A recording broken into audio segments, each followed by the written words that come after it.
صحیح بخاری حدیث نمبر 101۔ عورتوں نے رسول اللہ صلی اللہ علیہ وسلم سے کہا کہ آپ سے فائدہ اٹھانے میں مرد ہم سے آگے بڑھ گئے ہیں، اس لیے آپ اپنی طرف سے ہمارے وعظ کے لیے بھی کوئی دن خاص فرما دیں۔ تو آپ صلی اللہ علیہ وسلم نے ان سے ایک دن کا وعدہ فرما لیا۔ اس دن عورتوں سے آپ نے ملاقات کی اور انہیں وعظ فرمایا اور مناسب احکام سنائے۔ جو کچھ آپ صلی اللہ علیہ وسلم نے ان سے فرمایا تھا اس میں یہ بات بھی تھی کہ جو کوئی عورت تم میں سے اپنے 3 لڑکے آگے بھیج دے گی تو وہ اس کے لیے دوزخ سے پناہ بن جائیں گے۔ اس پر ایک عورت نے کہا اگر 2 بچے بھیج دے؟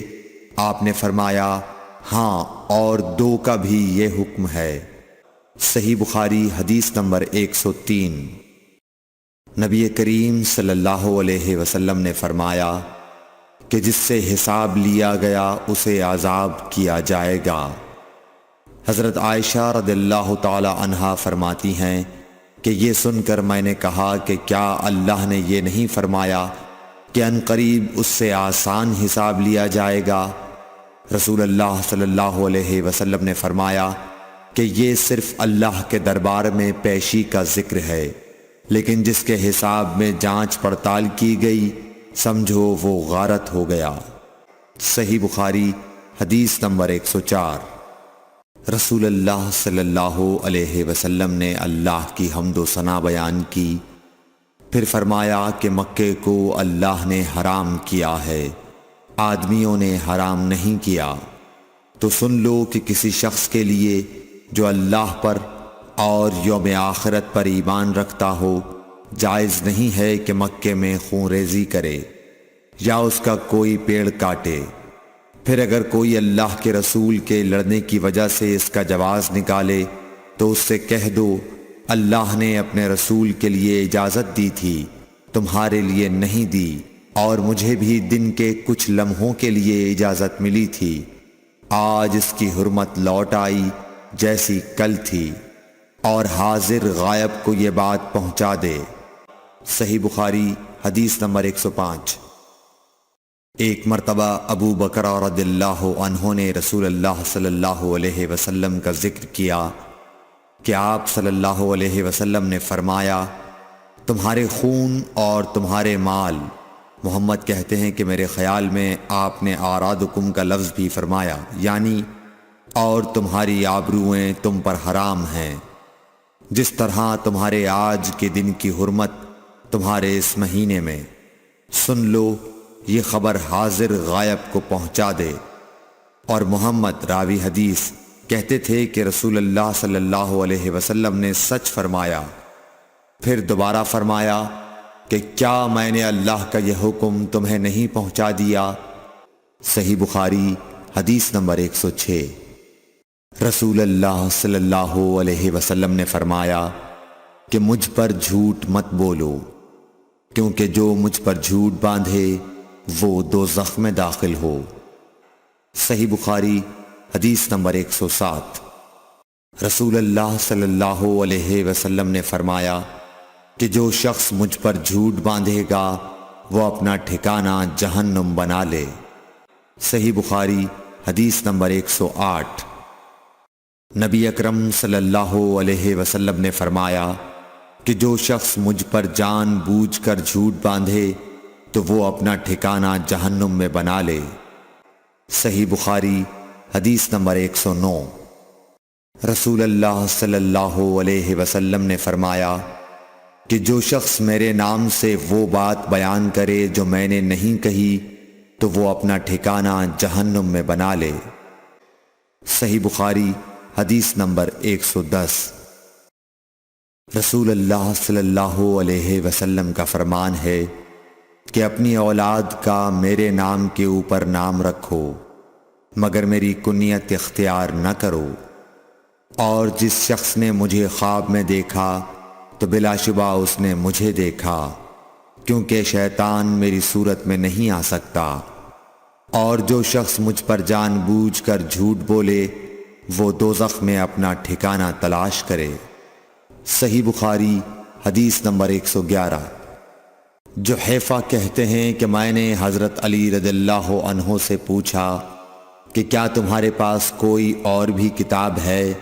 انہوں نے فرمایا کہ نہیں مگر اللہ کی کتاب قرآن ہے، یا پھر فہم ہے جو وہ ایک مسلمان کو عطا کرتا ہے، یا پھر جو کچھ صحیفے میں ہے۔ میں نے پوچھا اس صحیفے میں کیا ہے؟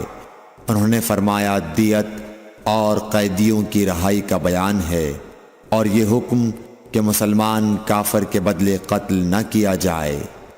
صحیح بخاری حدیث نمبر 112۔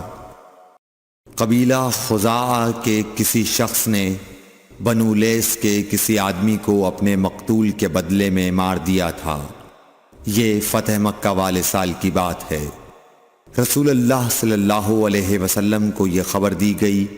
آپ نے اپنی اونٹنی پر سوار ہو کر خطبہ پڑھا اور فرمایا کہ اللہ نے مکے سے قتل یا ہاتھی کو روک لیا۔ امام بخاری رحمۃ اللہ علیہ فرماتے ہیں اس لفظ کو شک کے ساتھ سمجھو۔ ایسا ہی ابو نعیم وغیرہ نے القتل اور الفیل کہا ہے۔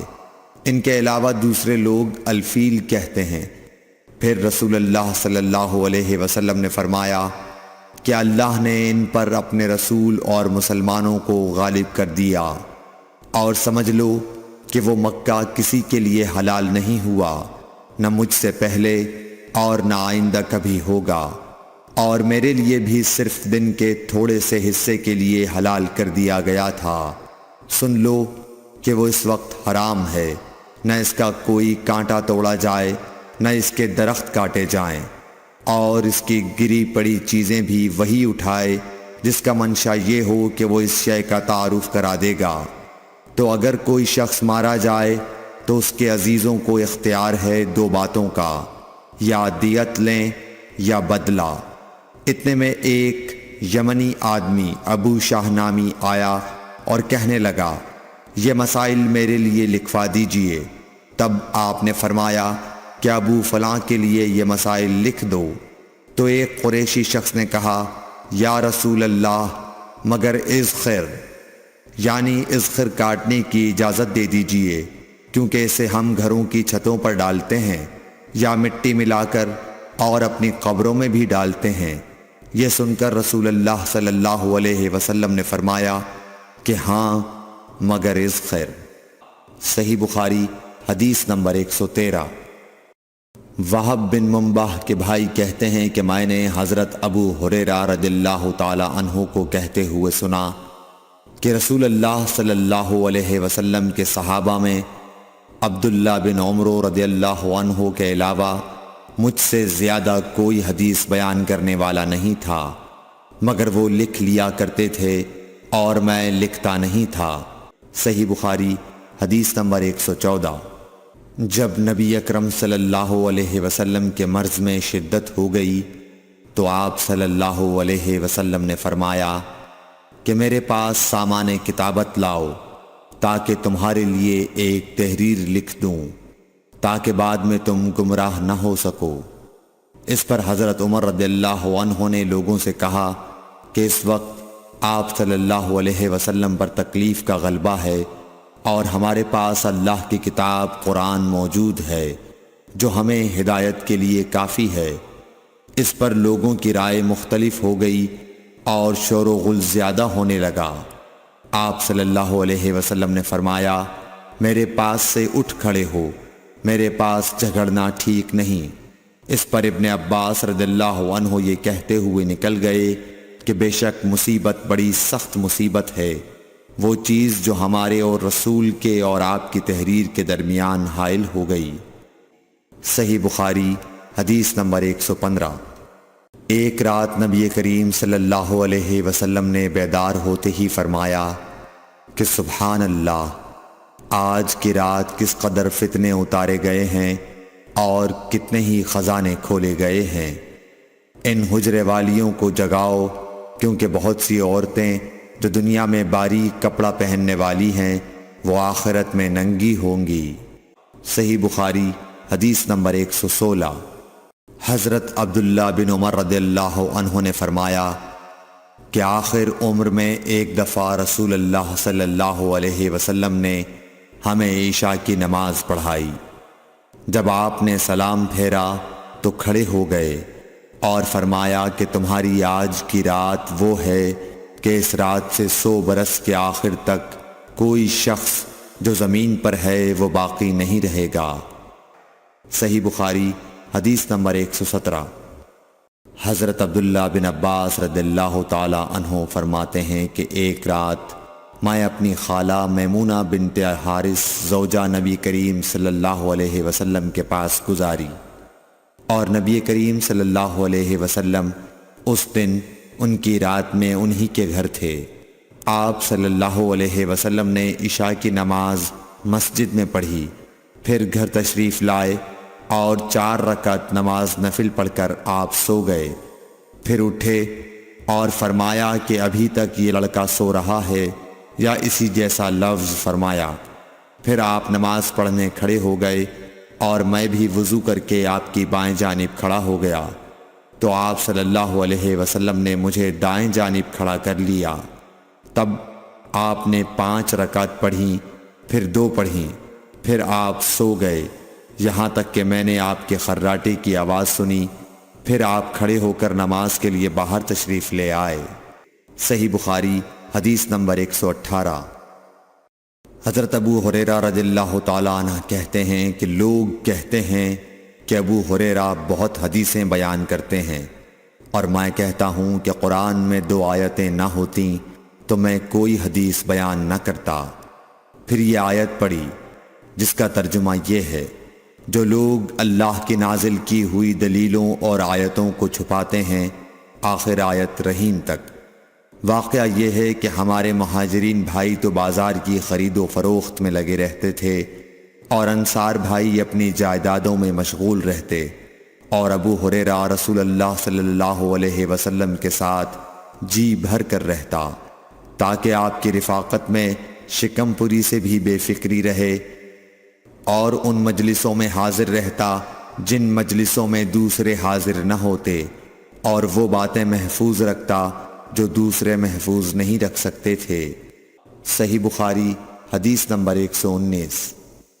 ابو ہریرہ رضی اللہ عنہ کہتے ہیں کہ میں نے عرض کیا، یا رسول اللہ، میں آپ سے بہت سی باتیں سنتا ہوں مگر بھول جاتا ہوں۔ آپ صلی اللہ علیہ وسلم نے فرمایا، اپنی چادر پھیلاؤ۔ میں نے اپنی چادر پھیلائی۔ آپ صلی اللہ علیہ وسلم نے اپنے دونوں ہاتھوں کی چلو بنائی اور میری چادر میں ڈال دی۔ فرمایا کہ چادر کو بدن پر لپیٹ لو۔ میں نے چادر کو اپنے بدن پر لپیٹ لیا، پھر اس کے بعد میں کوئی چیز نہیں بھولا۔ صحیح بخاری حدیث نمبر 120۔ حضرت ابو ہریرہ رضی اللہ عنہ فرماتے ہیں کہ میں نے رسول اللہ صلی اللہ علیہ وسلم سے علم کے 2 برتن یاد کر لیے ہیں، ایک کو میں نے پھیلا دیا ہے، اور دوسرا برتن اگر میں پھیلاؤں تو میرا یہ نرخراک کاٹ دیا جائے۔ صحیح بخاری حدیث نمبر 121۔ نبی اکرم صلی اللہ علیہ وسلم نے حجۃ الوداع میں فرمایا کہ لوگوں کو بالکل خاموش کر دو تاکہ وہ خوب سن لیں۔ پھر فرمایا، لوگوں میرے بعد پھر کافر مت بن جانا کہ ایک دوسرے کی گردن مارنے لگو۔ صحیح بخاری حدیث نمبر 122۔ رسول اللہ صلی اللہ علیہ وسلم نے فرمایا کہ ایک روز موسیٰ علیہ السلام نے کھڑے ہو کر بنی اسرائیل میں خطبہ دیا، تو آپ سے پوچھا گیا کہ لوگوں میں سب سے زیادہ صاحب علم کون ہے؟ انہوں نے فرمایا کہ میں ہوں۔ اس وجہ سے اللہ کا غصہ ان پر ہوا کہ انہوں نے علم کو خدا کے حوالے کیوں نہ کر دیا۔ تب اللہ نے ان کی طرف وحی بھیجی کہ میرے بندوں میں سے ایک بندہ دریاؤں کے سنگم پر ہے، جہاں فارس اور روم کے سمندر ملتے ہیں، وہ تجھ سے زیادہ عالم ہے۔ موسیٰ علیہ السلام نے کہا کہ اے پروردگار، میری ان سے ملاقات کیسے ہو؟ حکم ہوا کہ ایک مچھلی زنبیل میں رکھ لو، پھر جہاں تم اس مچھلی کو گم کر دو گے تو وہ بندہ تمہیں وہیں ملے گا۔ تب موسیٰ علیہ السلام چلے اور ساتھ اپنے خادم یوشع بن نون کو لے لیا اور انہوں نے زنبیل میں مچھلی رکھ لی۔ جب ایک پتھر کے پاس پہنچے دونوں اپنے سر اس پر رکھ کر سو گئے اور مچھلی زنبیل سے نکل کر دریا میں اپنی راہ بناتی چلی گئی۔ اور یہ بات موسیٰ علیہ السلام اور ان کے ساتھی کے لیے بے حد تعجب کی تھی۔ پھر دونوں باقی رات اور دن میں جتنا وقت باقی تھا چلتے رہے۔ جب صبح ہوئی موسیٰ علیہ السلام نے خادم سے کہا ہمارا ناشتہ لاؤ، اس سفر میں ہم نے کافی تکلیف اٹھائی ہے۔ اور موسیٰ علیہ السلام بالکل نہیں تھکے تھے، مگر جب اس جگہ سے آگے نکل گئے جہاں تک انہیں جانے کا حکم ملا تھا تب ان کے خادم نے کہا کہ کیا آپ نے دیکھا تھا کہ جب ہم صخرہ کے پاس ٹھہرے تھے تو میں مچھلی کا ذکر بھول گیا۔ بقول بعض صخرہ کے نیچے آب حیات تھا، وہ اس مچھلی پر پڑا اور وہ زندہ ہو کر بقدرت الہی دریا میں چل دی۔ یہ سن کر موسیٰ علیہ السلام بولے کہ یہ ہی وہ جگہ ہے جس کی ہمیں تلاش تھی، تو وہ پچھلے پاؤں واپس ہو گئے۔ جب پتھر تک پہنچے تو دیکھا کہ ایک شخص کپڑا اوڑھے ہوئے موجود ہے۔ موسیٰ علیہ السلام نے انہیں سلام کیا۔ خضر نے کہا کہ تمہاری سرزمین میں سلام کہاں؟ پھر موسیٰ علیہ السلام نے کہا کہ میں موسیٰ ہوں۔ خضر بولے کہ بنی اسرائیل کے موسیٰ؟ انہوں نے جواب دیا ہاں۔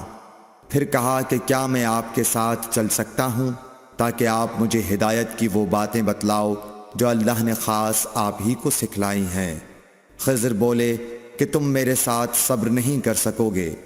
اے موسیٰ، مجھے اللہ نے ایسا علم دیا ہے جسے تم نہیں جانتے، اور تم کو جو علم دیا ہے اسے میں نہیں جانتا۔ اس پر موسیٰ علیہ السلام نے کہا کہ خدا نے چاہا تو آپ مجھے صابر پاؤ گے، اور میں کسی بات میں آپ کی نافرمانی نہیں کروں گا۔ پھر دونوں دریا کے کنارے کنارے پیدل چلے۔ ان کے پاس کوئی کشتی نہ تھی کہ ایک کشتی ان کے سامنے سے گزری تو کشتی والوں سے انہوں نے کہا کہ ہمیں بٹھا لو۔ خضر کو انہوں نے پہچان لیا اور بغیر کرائے کے سوار کر لیا۔ اتنے میں ایک چڑیا آئی اور کشتی کے کنارے پر بیٹھ گئی۔ پھر سمندر میں اس نے ایک یا دو چونچیں ماری۔ اسے دیکھ کر خضر بولے کہ اے موسیٰ، میرے اور تمہارے علم نے اللہ کے علم میں سے اتنا ہی کم کیا ہوگا جتنا اس چڑیا نے سمندر کے پانی سے۔ پھر خضر نے کشتی کے تختوں میں سے ایک تختہ نکال ڈالا۔ موسیٰ علیہ السلام نے کہا کہ ان لوگوں نے تو ہمیں کرایہ لیے بغیر مفت میں سوار کیا، اور آپ نے ان کی کشتی کی لکڑی اکھاڑ ڈالی تاکہ یہ ڈوب جائیں۔ خضر بولے کہ کیا میں نے نہیں کہا تھا کہ تم میرے ساتھ صبر نہیں کر سکو گے؟ اس پر موسیٰ علیہ السلام نے جواب دیا کہ بھول پر میری گرفت نہ کرو۔ موسیٰ علیہ السلام نے بھول کر یہ پہلا اعتراض کیا تھا۔ پھر دونوں چلے۔ کشتی سے اتر کر ایک لڑکا بچوں کے ساتھ کھیل رہا تھا۔ خضر نے اوپر سے اس کا سر پکڑ کر ہاتھ سے اسے الگ کر دیا۔ موسیٰ علیہ السلام بول پڑے، کیا آپ نے ایک بے گناہ بچے کو بغیر کسی جانی حق کے مار ڈالا؟ غضب ہو گیا۔ خضر بولے کہ میں نے تم سے نہیں کہا تھا کہ تم میرے ساتھ صبر نہیں کر سکو گے؟ ابن عیینہ کہتے ہیں کہ اس کلام میں پہلے سے زیادہ تاکید ہے، کیونکہ پہلے کلام میں لفظ لکا نہیں کہا تھا، اس میں لکا زائد کیا، جس سے تاکید ظاہر ہے۔ پھر دونوں چلتے رہے حتیٰ کہ ایک گاؤں والوں کے پاس آئے۔ ان سے کھانا لینا چاہا، انہوں نے کھانا کھلانے سے انکار کر دیا۔ انہوں نے وہیں دیکھا کہ ایک دیوار اسی گاؤں میں گرنے کے قریب تھی۔ خضر نے اپنے ہاتھ کے اشارے سے اسے سیدھا کر دیا۔ موسیٰ علیہ السلام بول اٹھے کہ اگر آپ چاہتے تو گاؤں والوں سے اس کام کی مزدوری لے سکتے تھے۔ خضر نے کہا کہ بس اب ہم اور تم میں جدائی کا وقت آ گیا ہے۔ جناب محبوب کبریا رسول اللہ صلی اللہ علیہ وسلم فرماتے ہیں کہ اللہ موسیٰ علیہ السلام پر رحم کرے۔ ہماری تمنا تھی کہ موسیٰ علیہ السلام کچھ دیر اور صبر کرتے تو مزید واقعات ان دونوں کے بیان کیے جاتے اور ہمارے سامنے روشنی میں آتے، مگر حضرت موسیٰ علیہ السلام کی عجلت نے اس علم لدنی کے سلسلے کو جلد ہی منقطع کرا دیا۔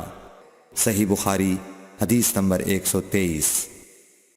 ایک شخص رسول اللہ صلی اللہ علیہ وسلم کی خدمت اقدس میں حاضر ہوا اور اس نے عرض کیا، یا رسول اللہ، اللہ کی راہ میں لڑائی کی کیا صورت ہے؟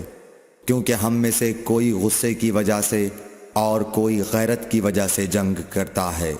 تو آپ صلی اللہ علیہ وسلم نے اس کی طرف سر اٹھایا، اور سر اس لیے اٹھایا کہ پوچھنے والا کھڑا ہوا تھا۔ پھر آپ صلی اللہ علیہ وسلم نے فرمایا، جو اللہ کے کلمے کو سر بلند کرنے کے لیے لڑے وہ اللہ کی راہ میں لڑتا ہے۔ صحیح بخاری حدیث نمبر 124۔ رسول اللہ صلی اللہ علیہ وآلہ وسلم سے رمی کے وقت پوچھا جا رہا تھا تو ایک شخص نے عرض کیا، یا رسول اللہ، میں نے رمی سے قبل قربانی کر لی۔ آپ صلی اللہ علیہ وسلم نے فرمایا، اب رمی کر لو، کچھ حرج نہیں ہوا۔ دوسرے نے کہا، یا رسول اللہ، میں نے قربانی سے پہلے سر منڈا لیا۔ آپ صلی اللہ علیہ وسلم نے فرمایا، اب قربانی کر لو، کچھ حرج نہیں۔ اس وقت جس چیز کے بارے میں جو آگے پیچھے ہو گئی تھی آپ سے پوچھا گیا، آپ صلی اللہ علیہ وسلم نے یہی جواب دیا، اب کر لو، کچھ حرج نہیں۔ صحیح بخاری حدیث نمبر 125۔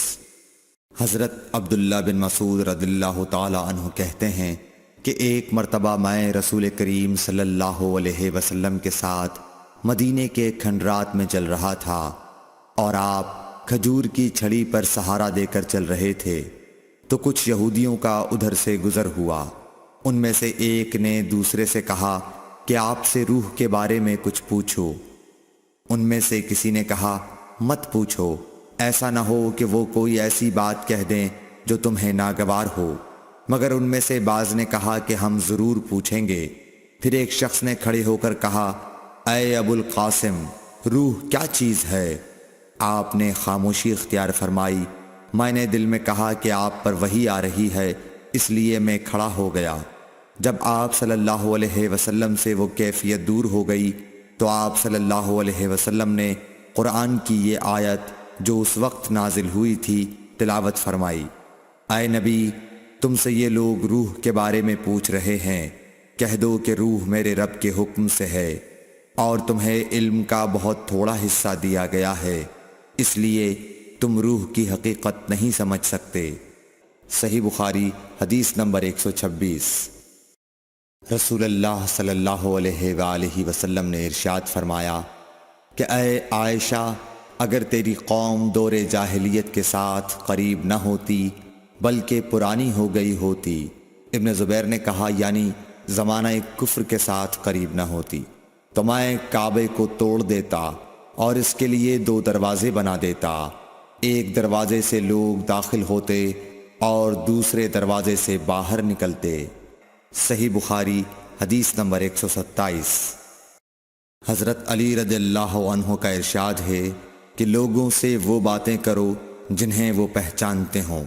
کیا تمہیں یہ پسند ہے کہ لوگ اللہ اور اس کے رسول کو جھٹلا دیں؟ صحیح بخاری حدیث نمبر 128۔ ایک مرتبہ حضرت معاذ بن جبل رسول اللہ صلی اللہ علیہ وسلم کے پیچھے سواری پر سوار تھے۔ آپ نے فرمایا، اے معاذ، میں نے عرض کیا، حاضر ہوں یا رسول اللہ۔ آپ صلی اللہ علیہ وسلم نے دوبارہ فرمایا، اے معاذ، میں نے عرض کیا، حاضر ہوں اے اللہ کے رسول۔ آپ صلی اللہ علیہ وسلم نے 12 فرمایا، اے معاذ، میں نے عرض کیا، حاضر ہوں اے اللہ کے رسول۔ 3 بار ایسا ہوا۔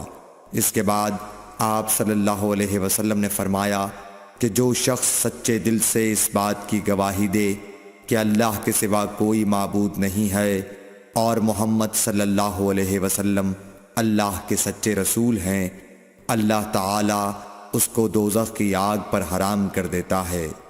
میں نے کہا، یا رسول اللہ، کیا اس بات سے لوگوں کو باخبر نہ کر دوں تاکہ وہ خوش ہو جائیں؟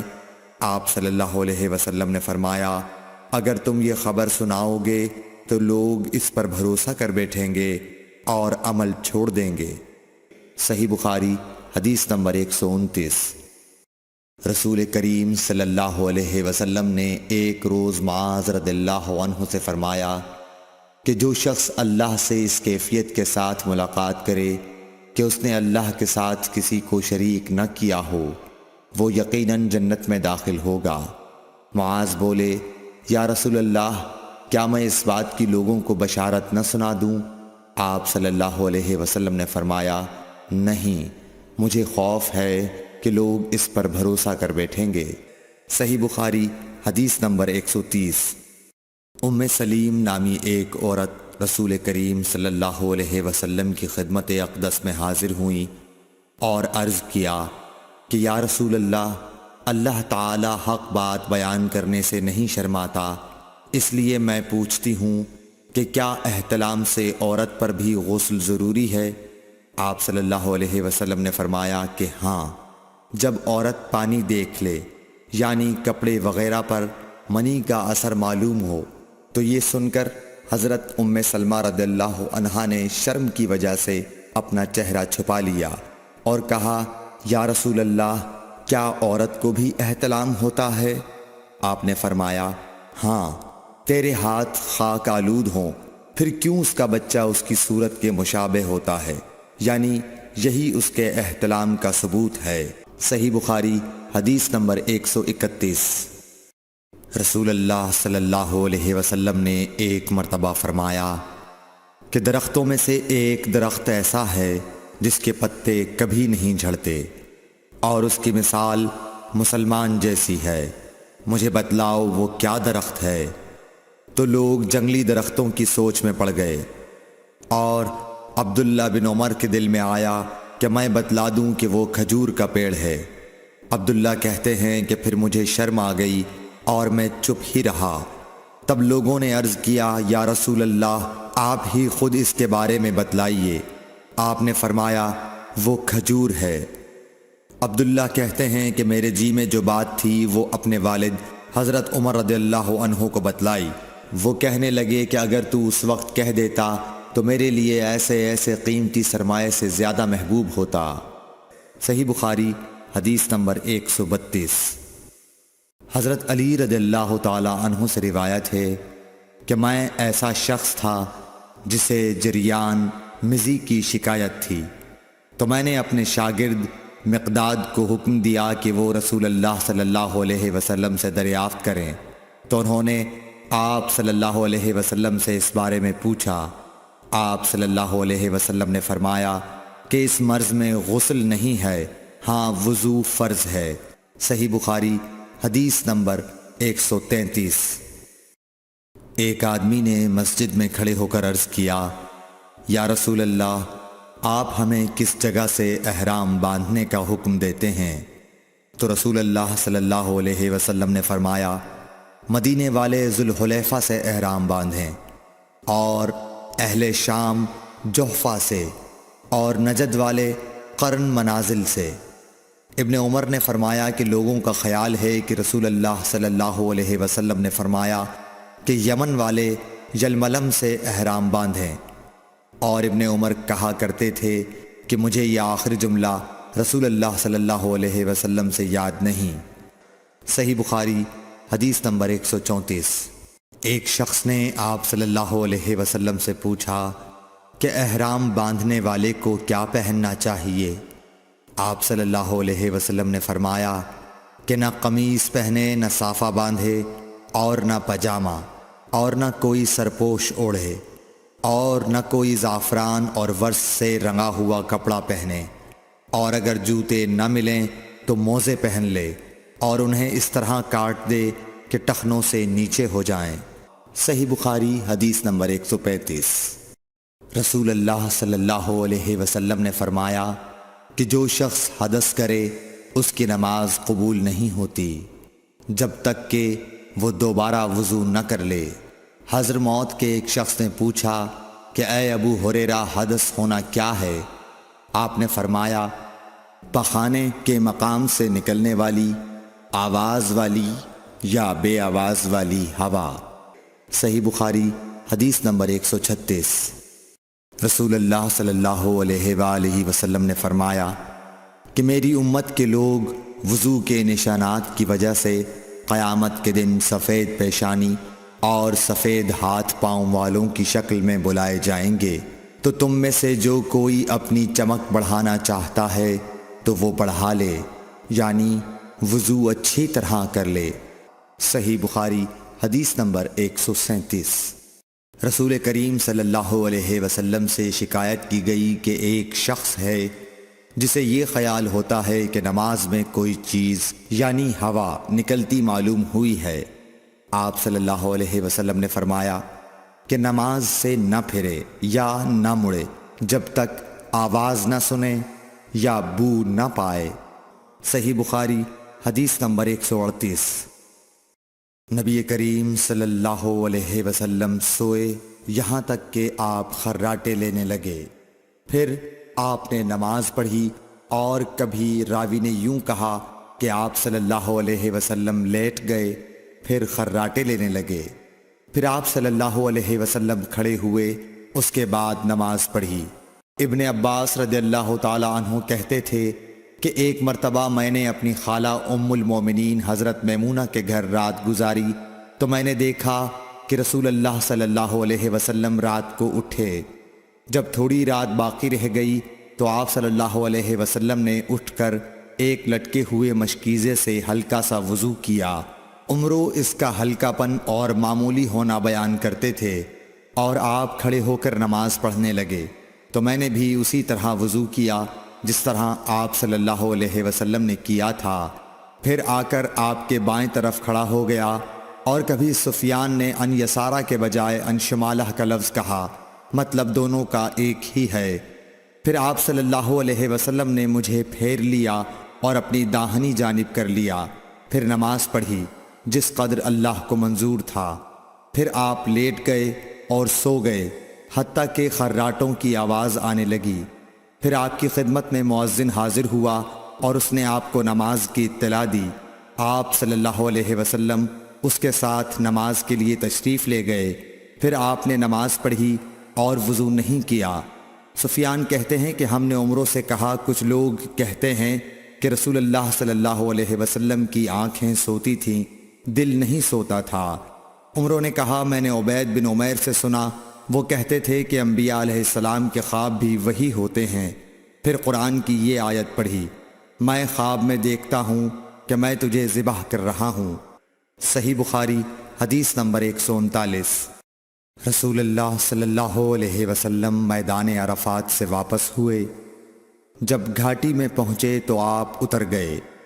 آپ نے پہلے پیشاب کیا، پھر وضو کیا اور خوب اچھی طرح نہیں کیا۔ تب میں نے کہا، یا رسول اللہ، نماز کا وقت آ گیا۔ آپ صلی اللہ علیہ وسلم نے فرمایا، نماز آگے ہے، یعنی مزدلفہ چل کر پڑھیں گے۔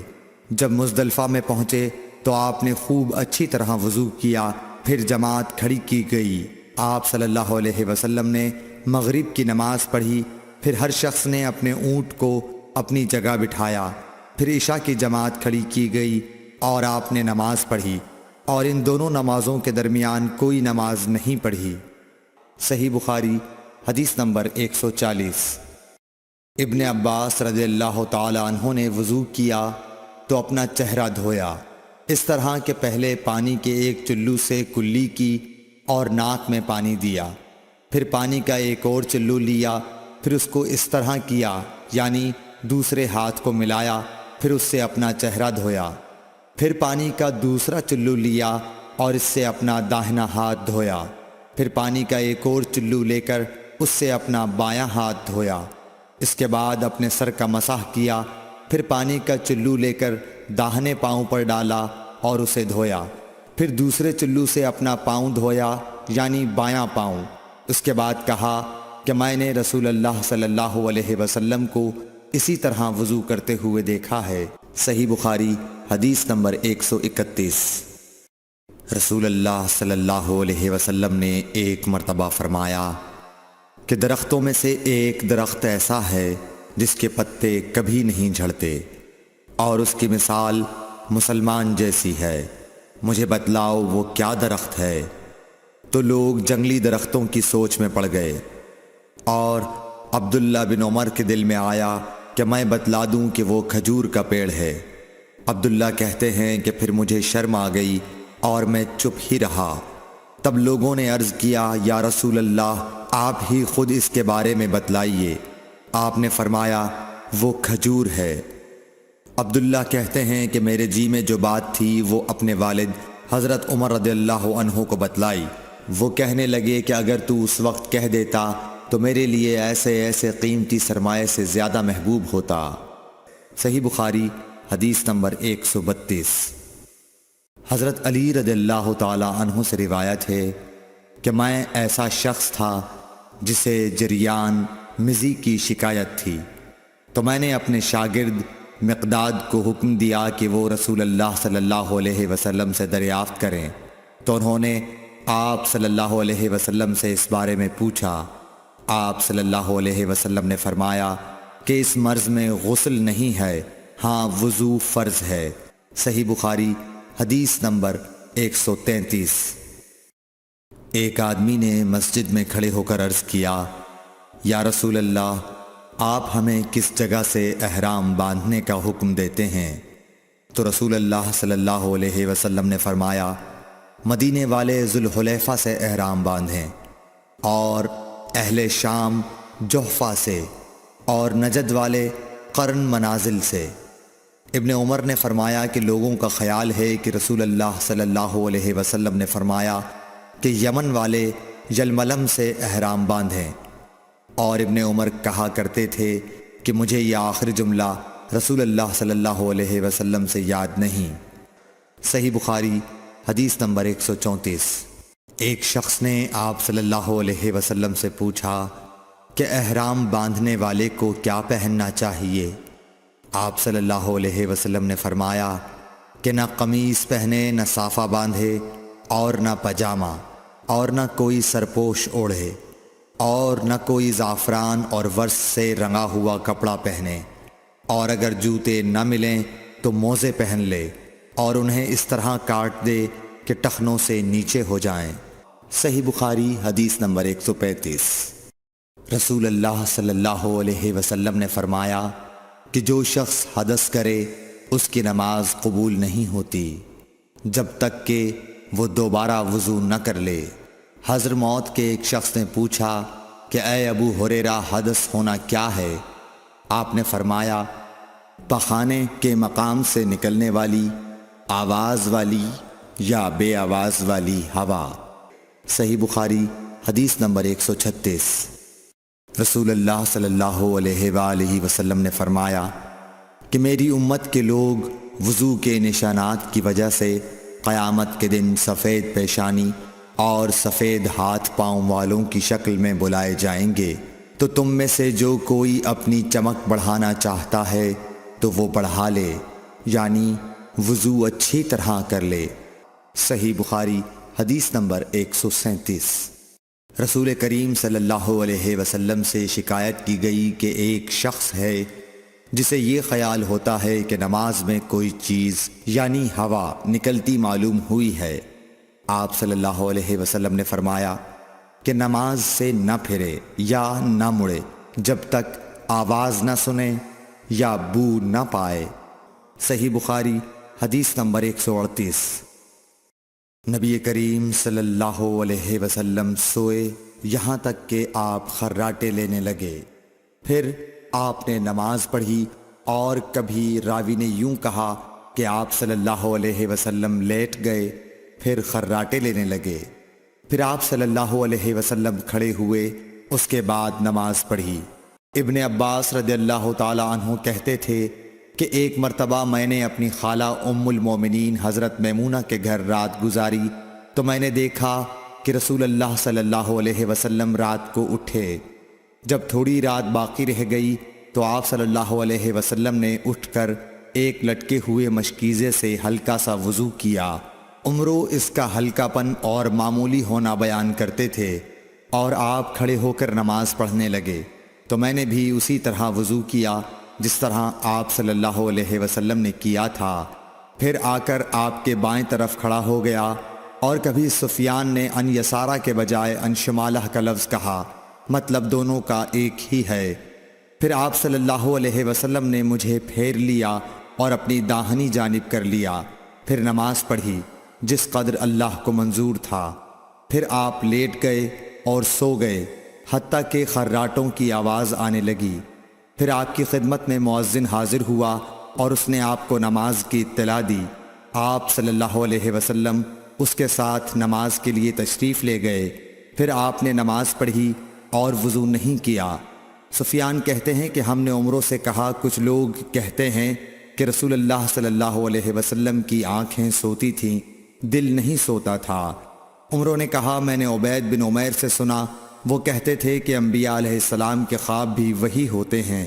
پھر قرآن کی یہ آیت پڑھی، میں خواب میں دیکھتا ہوں کہ میں تجھے ذبح کر رہا ہوں۔ صحیح بخاری حدیث نمبر 139۔ رسول اللہ صلی اللہ علیہ وسلم میدان عرفات سے واپس ہوئے۔ جب گھاٹی میں پہنچے تو آپ اتر گئے۔ آپ نے پہلے پیشاب کیا، پھر وضو کیا اور خوب اچھی طرح نہیں کیا۔ تب میں نے کہا، یا رسول اللہ، نماز کا وقت آ گیا۔ آپ صلی اللہ علیہ وسلم نے فرمایا، نماز آگے ہے، یعنی مزدلفہ چل کر پڑھیں گے۔ جب مزدلفہ میں پہنچے تو آپ نے خوب اچھی طرح وضو کیا، پھر جماعت کھڑی کی گئی۔ آپ صلی اللہ علیہ وسلم نے مغرب کی نماز پڑھی، پھر ہر شخص نے اپنے اونٹ کو اپنی جگہ بٹھایا۔ پھر عشاء کی جماعت کھڑی کی گئی اور آپ نے نماز پڑھی، اور ان دونوں نمازوں کے درمیان کوئی نماز نہیں پڑھی۔ صحیح بخاری حدیث نمبر 140۔ ابن عباس رضی اللہ تعالی عنہ نے وضو کیا تو اپنا چہرہ دھویا، اس طرح کہ پہلے پانی کے ایک چلو سے کلی کی اور ناک میں پانی دیا، پھر پانی کا ایک اور چلو لیا، پھر اس کو اس طرح کیا، یعنی دوسرے ہاتھ کو ملایا، پھر اس سے اپنا چہرہ دھویا، پھر پانی کا دوسرا چلو لیا اور اس سے اپنا داہنا ہاتھ دھویا، پھر پانی کا ایک اور چلو لے کر اس سے اپنا بایاں ہاتھ دھویا، اس کے بعد اپنے سر کا مسح کیا، پھر پانی کا چلو لے کر داہنے پاؤں پر ڈالا اور اسے دھویا، پھر دوسرے چلو سے اپنا پاؤں دھویا، یعنی بایاں پاؤں۔ اس کے بعد کہا کہ میں نے رسول اللہ صلی اللہ علیہ وسلم کو اسی طرح وضو کرتے ہوئے دیکھا ہے۔ صحیح بخاری حدیث نمبر 141۔ نبی اکرم صلی اللہ علیہ وآلہ وسلم نے فرمایا، جب تم میں سے کوئی اپنی بیوی سے جمع کرے تو کہے، اللہ کے نام کے ساتھ شروع کرتا ہوں۔ اے اللہ، ہمیں شیطان سے بچا اور شیطان کو اس چیز سے دور رکھ جو تو اس جمع کے نتیجے میں ہمیں عطا فرمائے۔ یہ دعا پڑھنے کے بعد جمع کرنے سے میاں بیوی کو جو اولاد ملے گی اسے شیطان نقصان نہیں پہنچا سکتا۔ صحیح بخاری حدیث نمبر 142۔ رسول کریم صلی اللہ علیہ وسلم جب قضاء حاجت کے لیے بیت الخلاء میں داخل ہوتے تو یہ دعا پڑھتے، اے اللہ، میں ناپاک جنوں اور ناپاک جنیوں سے تیری پناہ مانگتا ہوں۔ صحیح بخاری حدیث نمبر 143۔ ابن عباس رضی اللہ تعالی عنہ سے روایت ہے کہ نبی کریم صلی اللہ علیہ وسلم پاخانے میں تشریف لے گئے۔ میں نے پاخانے کے قریب آپ کے لیے وضو کا پانی رکھ دیا۔ باہر نکل کر آپ نے پوچھا، یہ کس نے رکھا؟ جب آپ کو بتلایا گیا تو آپ نے میرے لیے دعا کی اور فرمایا، اے اللہ، اس کو دین کی سمجھ عطا فرمائیو۔ صحیح بخاری حدیث نمبر 144۔ رسول اللہ صلی اللہ علیہ وسلم نے فرمایا کہ جب تم میں سے کوئی پخانے میں جائے تو قبلے کی طرف منہ کرے، نہ اس کی طرف پشت کرے، بلکہ مشرق کی طرف منہ کر لو یا مغرب کی طرف۔ صحیح بخاری حدیث نمبر 145۔ لوگ کہتے تھے کہ جب قضاء حاجت کے لیے بیٹھو تو نہ قبلے کی طرف منہ کرو نہ بیت المقدس کی طرف۔ یہ سن کر عبداللہ بن عمر رضی اللہ تعالی عنہ نے فرمایا کہ ایک دن میں اپنے گھر کی چھت پر چڑھا تو میں نے حضرت صلی اللہ علیہ وسلم کو دیکھا کہ آپ بیت المقدس کی طرف منہ کر کے 2 اینٹوں پر قضاء حاجت کے لیے بیٹھے ہیں۔ پھر عبداللہ بن عمر رضی اللہ عنہ نے واسع سے کہا کہ شاید تم ان لوگوں میں سے ہو جو اپنے چوتڑوں کے بل نماز پڑھتے ہیں۔ تب میں نے کہا، اللہ کی قسم میں نہیں جانتا کہ آپ کا مطلب کیا ہے۔ امام مالک رحمۃ اللہ نے کہا کہ عبداللہ بن عمر رضی اللہ تعالی عنہ نے اس سے وہ شخص مراد لیا جو نماز میں زمین سے اونچا نہ رہے، سجدے میں زمین سے چمٹ جائے۔ صحیح بخاری حدیث نمبر 146۔ رسول اللہ صلی اللہ علیہ وسلم کی بیویاں رات میں مناصے کی طرف قضائے حاجت کے لیے جاتیں، اور مناصے ایک کھلا میدان ہے۔ تو حضرت عمر رسول اللہ صلی اللہ علیہ وسلم سے کہا کرتے تھے کہ اپنی بیویوں کو پردہ کرائیے، مگر رسول اللہ صلی اللہ علیہ وسلم نے اس پر عمل نہیں کیا۔ ایک روز رات کو عشاء کے وقت حضرت سودا بنت زمعہ رسول اللہ صلی اللہ علیہ وسلم کی اہلیہ جو دراز قد عورت تھیں باہر گئیں۔ حضرت عمر رضی اللہ عنہ نے انہیں آواز دی اور کہا ہم نے تمہیں پہچان لیا، اور ان کی خواہش یہ تھی کہ پردے کا حکم نازل ہو جائے، چنانچہ اس کے بعد اللہ نے پردے کا حکم نازل فرما دیا۔ صحیح بخاری حدیث نمبر 147۔ آپ صلی اللہ علیہ وسلم نے اپنی بیویوں سے فرمایا کہ تمہیں قضائے حاجت کے لیے باہر نکلنے کی اجازت ہے۔ صحیح بخاری حدیث نمبر 148۔ عبداللہ بن عمر رضی اللہ تعالی عنہ فرماتے ہیں کہ ایک دن میں اپنی بہن اور رسول اللہ صلی اللہ علیہ وسلم کی اہلیہ محترمہ حفصہ کے مکان کی چھت پر اپنی کسی ضرورت سے چڑھا، تو مجھے رسول اللہ صلی اللہ علیہ وسلم قضائے حاجت کرتے وقت قبلے کی طرف پشت اور شام کی طرف منہ کیے ہوئے نظر آئے۔ صحیح بخاری حدیث نمبر 149۔ عبداللہ بن عمر رضی اللہ تعالی عنہ نے خبر دی، وہ کہتے ہیں کہ ایک دن میں اپنے گھر کی چھت پر چڑھا تو مجھے رسول اللہ صلی اللہ علیہ وسلم 2 اینٹوں پر قضائے حاجت کے وقت بیت المقدس کی طرف منہ کیے ہوئے نظر آئے۔ صحیح بخاری حدیث نمبر 150۔ انس بن مالک رضی اللہ تعالی عنہ کہتے تھے کہ جب رسول اللہ صلی اللہ علیہ وسلم رفع حاجت کے لیے نکلتے تو میں اور ایک لڑکا اپنے ساتھ پانی کا برتن لے آتے تھے، مطلب یہ کہ اس پانی سے رسول اللہ صلی اللہ علیہ وسلم طہارت کیا کرتے تھے۔ صحیح بخاری حدیث نمبر 151۔ انس رضی اللہ تعالی عنہ کہتے ہیں کہ جب نبی کریم صلی اللہ علیہ وسلم قضائے حاجت کے لیے نکلتے، میں اور ایک لڑکا دونوں آپ صلی اللہ علیہ وسلم کے پیچھے جاتے تھے، اور ہمارے ساتھ پانی کا ایک برتن ہوتا تھا۔ صحیح بخاری حدیث نمبر 152۔ انس بن مالک کہتے تھے کہ رسول اللہ صلی اللہ علیہ وسلم پخانے میں جاتے تو میں اور ایک لڑکا پانی کا برتن اور نیزہ لے کر چلتے تھے، پانی سے آپ طہارت کرتے تھے۔ صحیح بخاری حدیث نمبر 153۔ رسول اللہ صلی اللہ علیہ وسلم نے فرمایا جب تم میں سے کوئی پانی پیے تو برتن میں سانس نہ لے، اور جب پخانے میں جائے تو اپنی شرمگاہ کو داہنے ہاتھ سے نہ چھوئے اور نہ داہنے ہاتھ سے استنجا کرے۔ صحیح بخاری حدیث نمبر 154۔ نبی کریم صلی اللہ علیہ وسلم نے فرمایا جب تم میں سے کوئی پیشاب کرے تو اپنا وضو اپنے داہنے ہاتھ سے نہ پکڑے، نہ داہنے سے طہارت کرے، نہ پانی پیتے وقت برتن میں سانس لے۔ صحیح بخاری حدیث نمبر 155۔ حضرت ابو ہریرہ کہتے ہیں کہ رسول کریم صلی اللہ علیہ وسلم ایک مرتبہ رفع حاجت کے لیے تشریف لے گئے۔ آپ کی عادت مبارکہ تھی کہ آپ چلتے وقت ادھر ادھر نہیں دیکھا کرتے تھے، تو میں بھی آپ کے پیچھے آپ کے قریب پہنچ گیا۔ مجھے دیکھ کر آپ نے فرمایا کہ مجھے پتھر ڈھونڈ دو تاکہ میں ان سے پاکی حاصل کروں، یا اسی جیسا کوئی لفظ فرمایا، اور فرمایا کہ ہڈی اور گوبر نہ لانا۔ چنانچہ میں اپنے دامن میں پتھر بھر کر آپ کے پاس لے گیا اور آپ کے پہلو میں رکھ دیے اور آپ کے پاس سے ہٹ گیا۔ جب آپ قضائے حاجت سے فارغ ہوئے تو آپ نے پتھروں سے استنجا کیا۔ صحیح بخاری حدیث نمبر 156۔ عبداللہ بن مسعود رضی اللہ تعالی عنہ کہتے تھے کہ نبی کریم صلی اللہ علیہ وسلم رفع حاجت کے لیے گئے تو آپ نے مجھے فرمایا کہ میں 3 پتھر تلاش کر کے آپ کے پاس لاؤں، لیکن مجھے 2 پتھر ملے، تیسرا ڈھونڈا مگر مل نہ سکا، تو میں نے خشک گوبر اٹھا لیا، اس کو لے کر آپ کے پاس آ گیا۔ آپ نے پتھر تو لے لیے مگر گوبر پھینک دیا اور فرمایا یہ خود ناپاک ہے۔ صحیح بخاری حدیث نمبر 157۔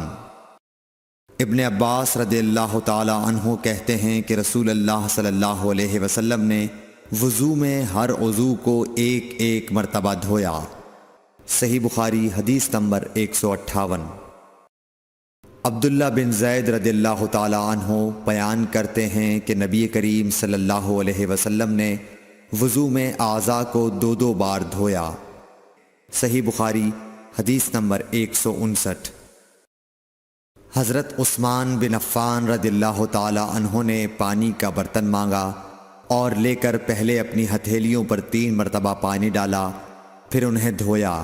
اس کے بعد اپنا داہنا ہاتھ برتن میں ڈالا اور پانی لے کر کلی کی اور ناک صاف کی، پھر 3 بار اپنا چہرہ دھویا اور کوہنیوں تک 3 بار دونوں ہاتھ دھوئے، پھر اپنے سر کا مسح کیا، پھر پانی لے کر ٹخنوں تک 3 مرتبہ اپنے دونوں پاؤں دھوئے، پھر کہا کہ رسول اللہ صلی اللہ علیہ وسلم نے فرمایا ہے کہ جو شخص میری طرح ایسا وضو کرے پھر 2 رکعت پڑھے جس میں اپنے نفس سے کوئی بات نہ کرے تو اس کے گزشتہ گناہ معاف کر دیے جاتے ہیں۔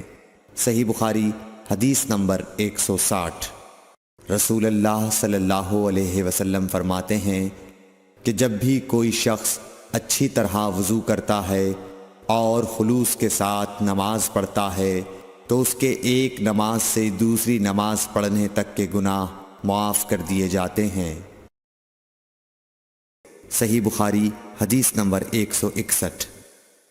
نبی کریم صلی اللہ علیہ وسلم نے فرمایا جو شخص وضو کرے اسے چاہیے کہ ناک صاف کرے، اور جو پتھر سے استنجا کرے اسے چاہیے کہ طاق عدد یعنی 1، 3 یا 5 ہی سے کرے۔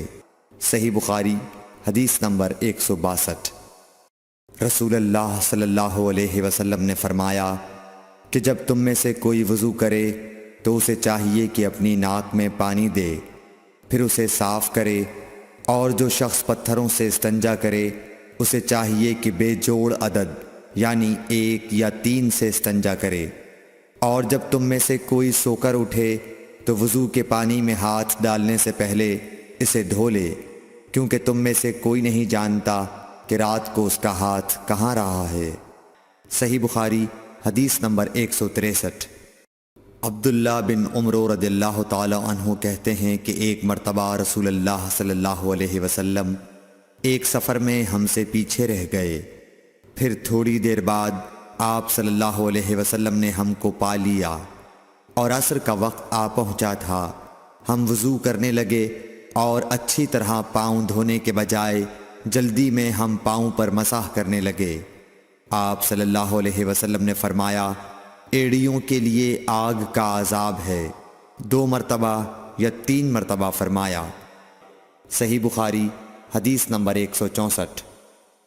حضرت عثمان رضی اللہ تعالی عنہ نے وضو کا پانی منگوایا اور اپنے دونوں ہاتھوں پر برتن سے پانی لے کر ڈالا، پھر دونوں ہاتھوں کو 3 دفعہ دھویا، پھر اپنا داہنا ہاتھ وضو کے پانی میں ڈالا، پھر کلی کی، پھر ناک میں پانی دیا، پھر ناک صاف کی، پھر 3 دفعہ اپنا منہ دھویا اور کوہنیوں تک 3 دفعہ ہاتھ دھوئے، پھر اپنے سر کا مسح کیا، پھر ہر ایک پاؤں 3 دفعہ دھویا، پھر فرمایا میں نے رسول اللہ صلی اللہ علیہ وسلم کو دیکھا کہ آپ میرے اس وضو جیسا وضو فرمایا کرتے تھے، اور آپ صلی اللہ علیہ وسلم نے فرمایا کہ جو شخص میرے اس وضو جیسا وضو کرے اور حضور قلب سے 2 رکعت پڑھے جس میں اپنے دل سے باتیں نہ کرے تو اللہ تعالیٰ اس کے پچھلے گناہ معاف کر دیتا ہے۔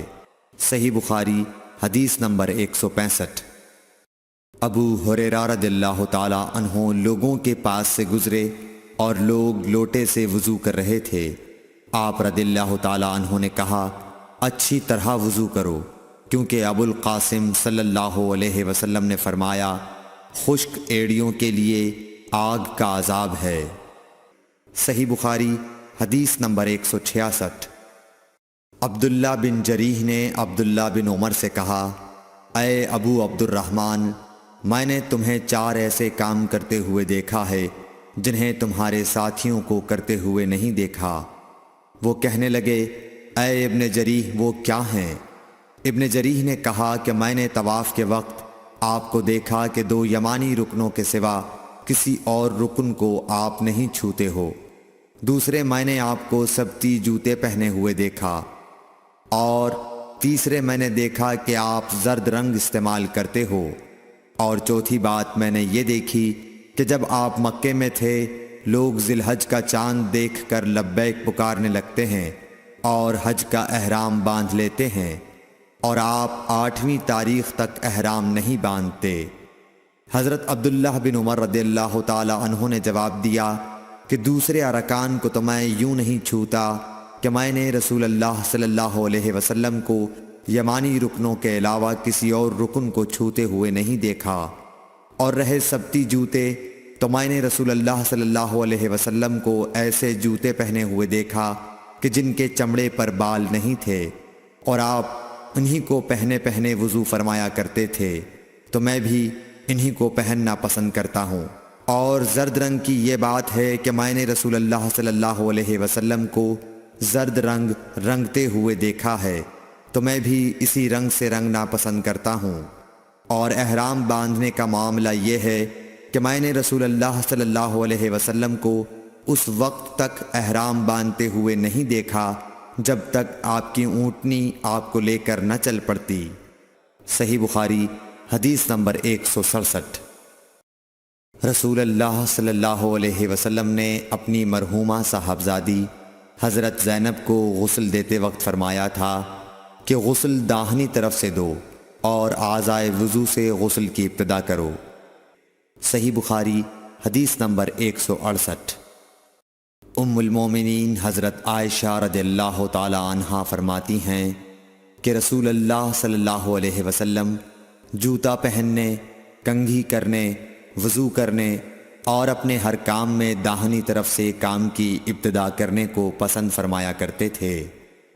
صحیح بخاری حدیث نمبر 169۔ انس بن مالک رضی اللہ تعالی عنہ فرماتے ہیں کہ میں نے رسول اللہ صلی اللہ علیہ وسلم کو دیکھا کہ نماز عصر کا وقت آ گیا، لوگوں نے پانی تلاش کیا، جب انہیں پانی نہ ملا تو رسول اللہ صلی اللہ علیہ وسلم کے پاس ایک برتن میں وضو کے لیے پانی لایا گیا۔ رسول اللہ صلی اللہ علیہ وسلم نے اس میں اپنا ہاتھ ڈال دیا اور لوگوں کو حکم دیا کہ اسی برتن سے وضو کریں۔ حضرت انس رضی اللہ تعالی عنہ کہتے ہیں کہ میں نے دیکھا کہ آپ کی انگلیوں کے نیچے سے پانی چشمے کی طرح ابل رہا تھا، یہاں تک کہ قافلے کے آخری آدمی نے بھی وضو کر لیا۔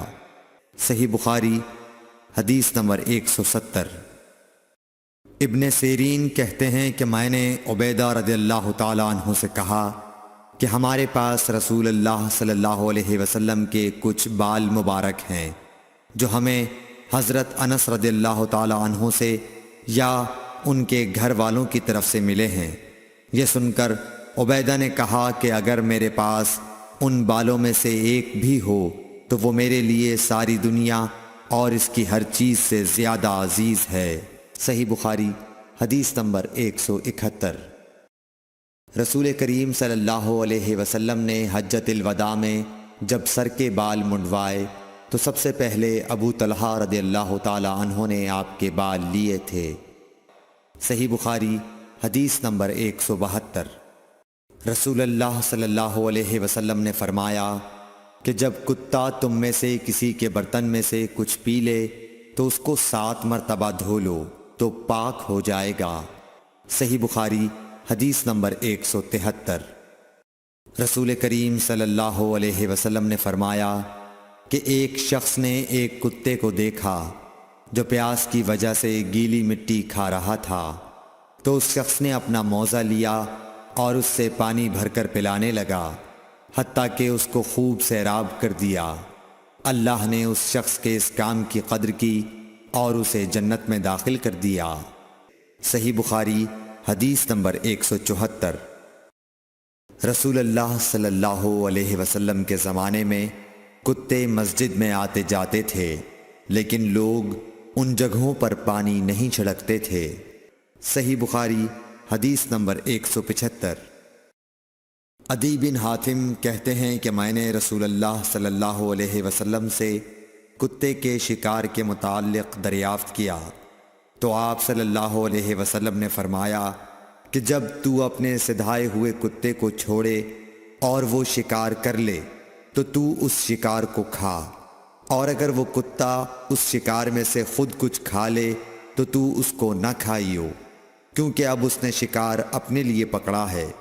میں نے کہا کہ بعض دفعہ میں شکار کے لیے اپنے کتے چھوڑتا ہوں، پھر اس کے ساتھ دوسرے کتے کو بھی پاتا ہوں۔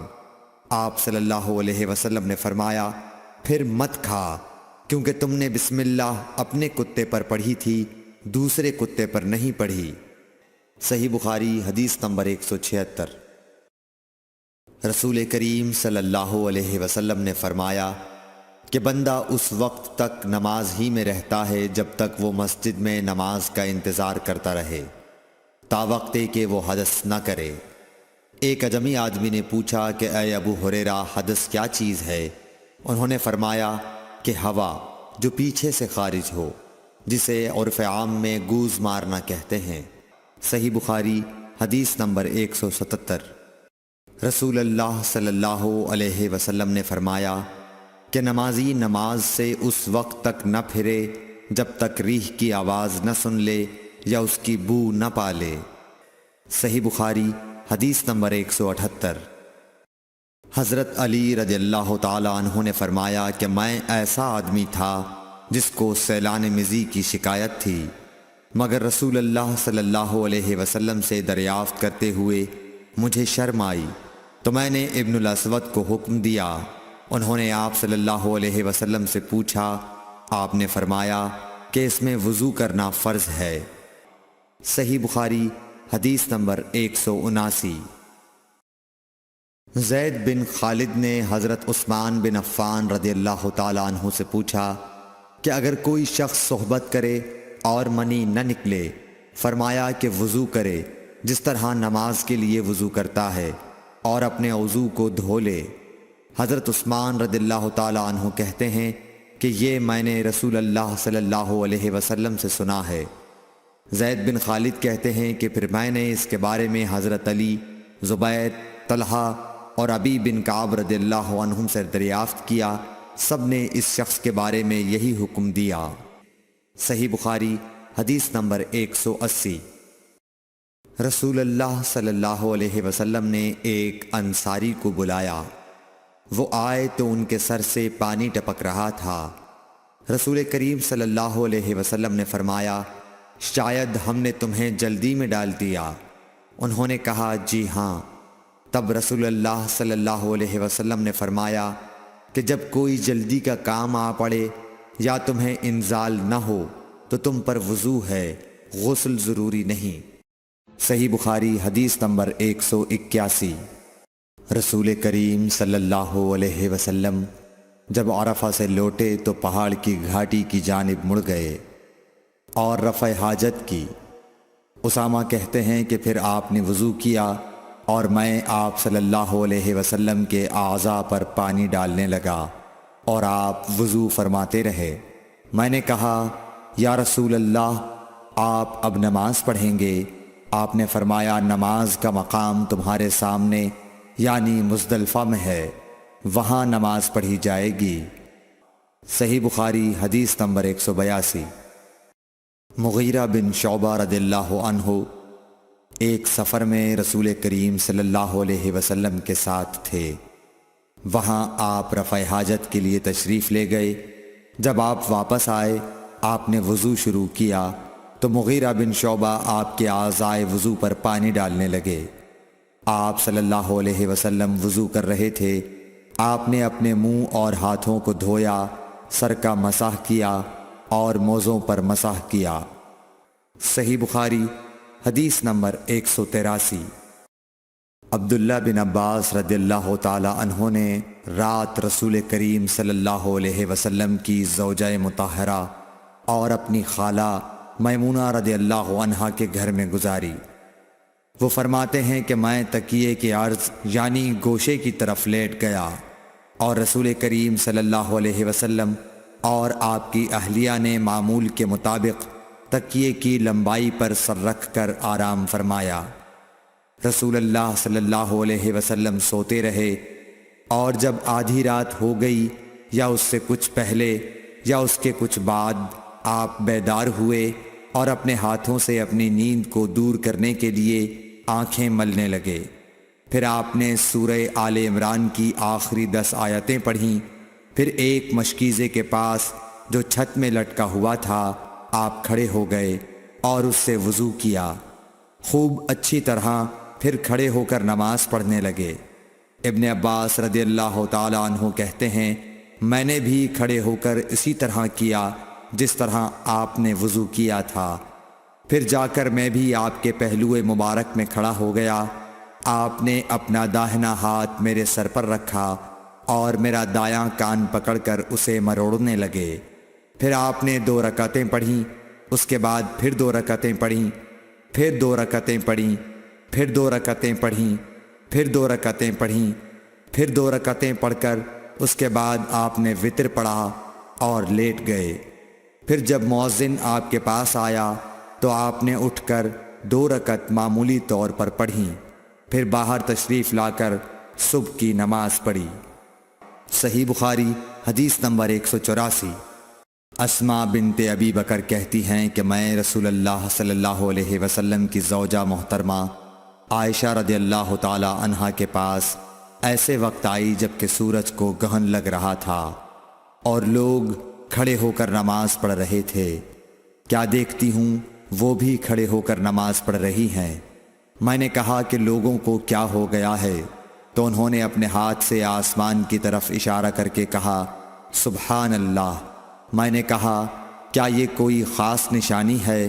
تو انہوں نے اشارے سے کہا کہ ہاں، تو میں بھی آپ کے ساتھ نماز کے لیے کھڑی ہو گئی۔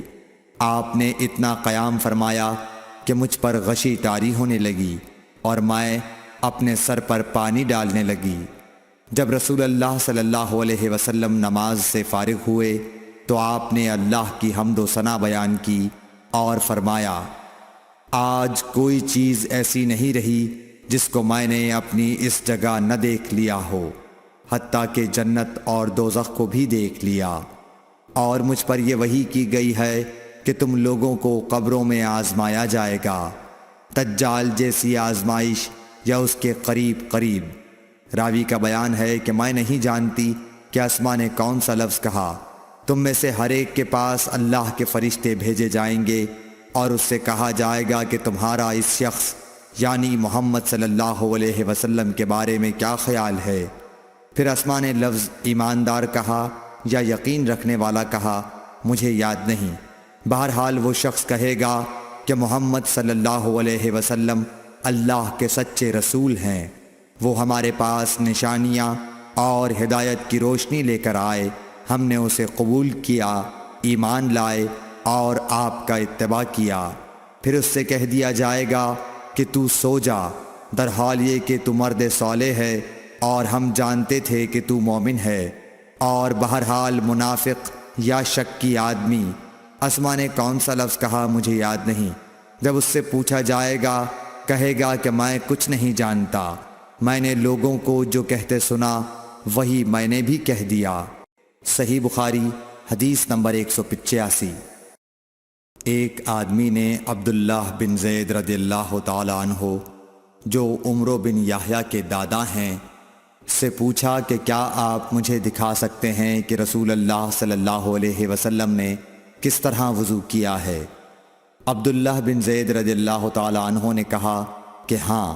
پھر انہوں نے پانی کا برتن منگوایا، پہلے پانی اپنے ہاتھوں پر ڈالا اور 2 مرتبہ ہاتھ دھوئے، پھر 3 مرتبہ کلی کی، 3 بار ناک صاف کی، پھر 3 دفعہ اپنا چہرہ دھویا، پھر کوہنیوں تک اپنے دونوں ہاتھ 2 مرتبہ دھوئے، پھر اپنے دونوں ہاتھوں سے اپنے سر کا مسح کیا، اس طور پر اپنے ہاتھ پہلے آگے لائے پھر پیچھے لے گئے، مسح سر کے ابتدائی حصے سے شروع کیا، پھر دونوں ہاتھ گدی تک لے جا کر وہیں واپس لائے جہاں سے مسح شروع کیا تھا، پھر اپنے پیر دھوئے۔ صحیح بخاری حدیث نمبر 186۔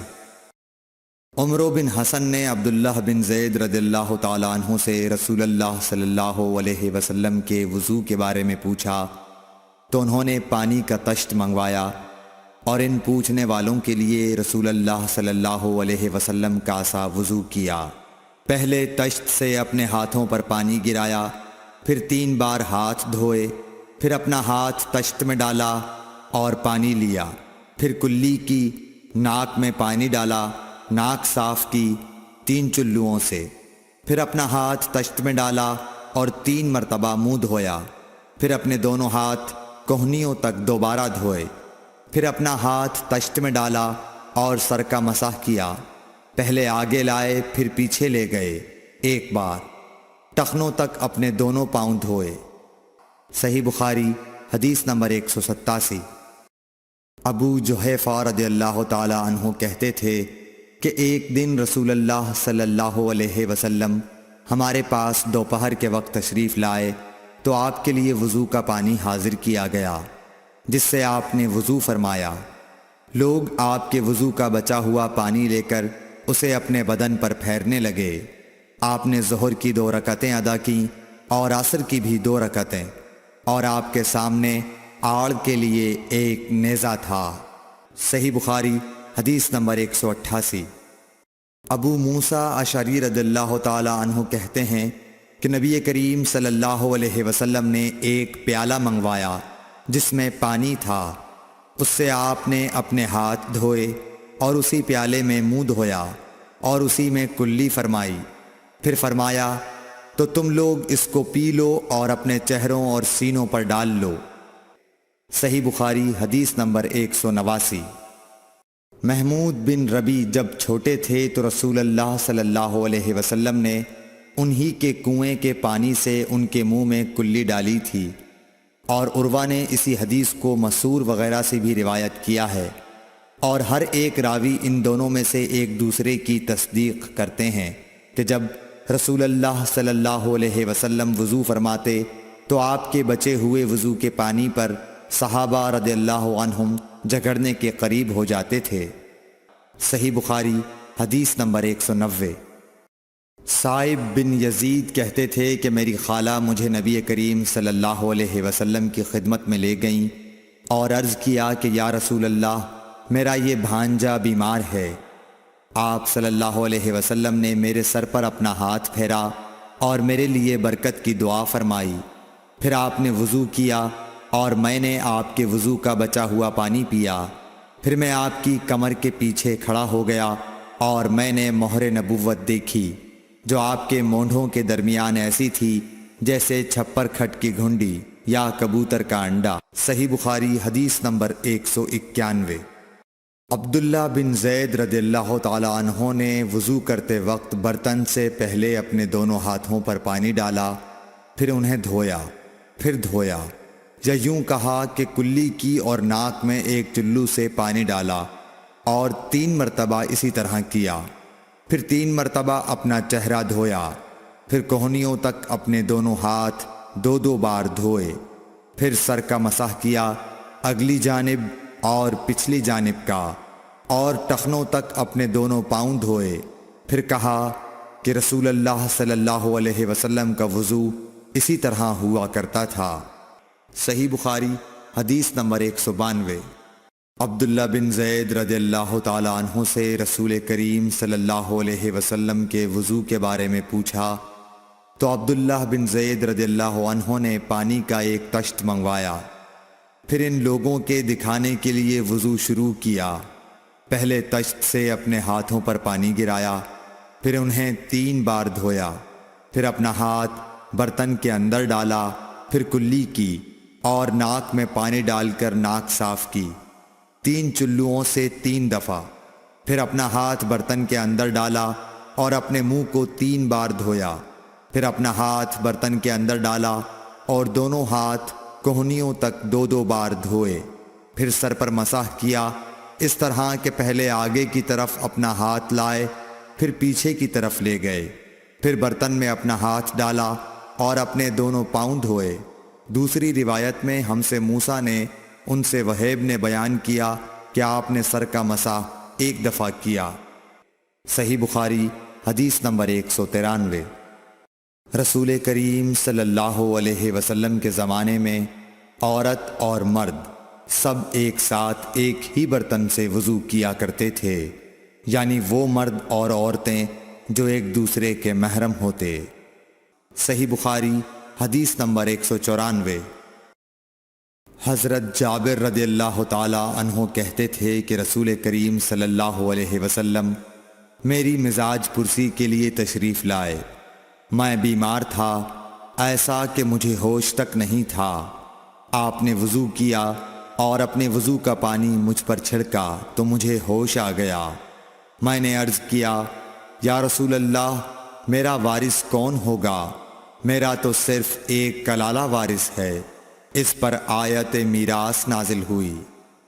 صحیح بخاری حدیث نمبر 195۔